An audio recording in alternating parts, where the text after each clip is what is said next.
she went off the... But do you regret the scenario which played out? How can I regret the scenario? I gave it to her. But is that fair?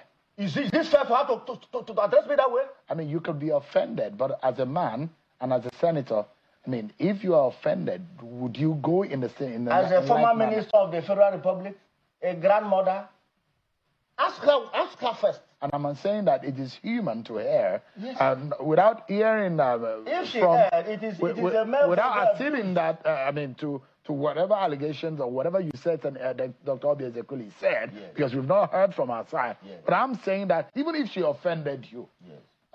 You have come of age too. No, I merely replied her. But you were emotional. How can I be emotional? She was also emotional. Emotion jumps emotion. But do you regret that kind of thing happening between both of you? This is happening on national television. It's unfortunate that a mother, a grandmother, a person of her standard can be so moved by emotion to call a sitting senator a hooligan, and that she shut up my mouth. When I was asking for clarification from a presiding officer, I was not addressing her. I was talking to the Senate Chairman Committee on Ethics. So I have no business with her. If she apologizes to you, would you also? Of course I will. I'm a Christian, and this is a Lenten period. But you cannot insult me. You cannot abuse me. And you ask me to keep quiet. Why is this Senator Natasha Akpoti-Uduaghan's matter emotional? Why? We should ask them. These are people that have been clamoring that they were not given opportunity to prove their case. The opportunity came. The petitioner started by saying that the committee is biased and she cannot lead evidence. I said, why can't you lead evidence in your case? You already have an affidavit. Just adopt the affidavit. He said, no, just from one flimsy excuse to the other. Just like Nwaebonyi. She says she's a witness.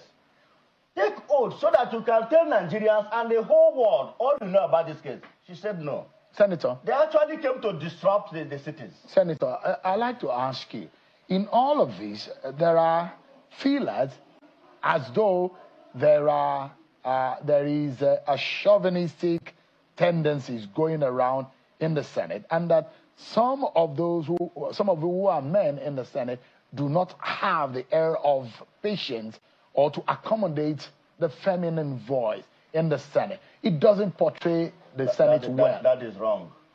Everybody has equal opportunity in the Senate, be you a man or a woman. In fact, in the Senate, there is no woman. We are all equal. Senator Natasha, who alleged also that the Senate president is silencing the voice of the female senators.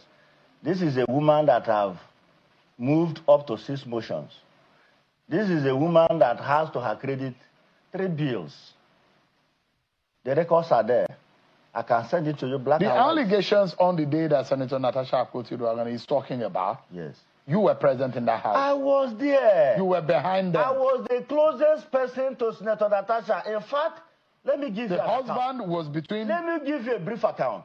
On that fateful day, when we landed at Victor International Airport, as God will have it, I drove in the same vehicle, her vehicle, from Victor International Airport to the Senate President's house after attending other series of programs in New York that the SP invited us. We retired to Senate President's house in the same vehicle. When we go to the house of Mr. President, I remember vividly, she was complaining of her shoe paining her. She stayed back with the husband. I went up to meet the Senate President with other senators.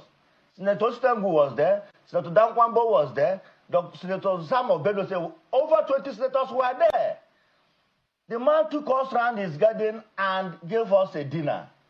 When it was 12 midnight, we all sang birthday song in honor of the Senate President. There was never a time the Senate President held her hand as alleged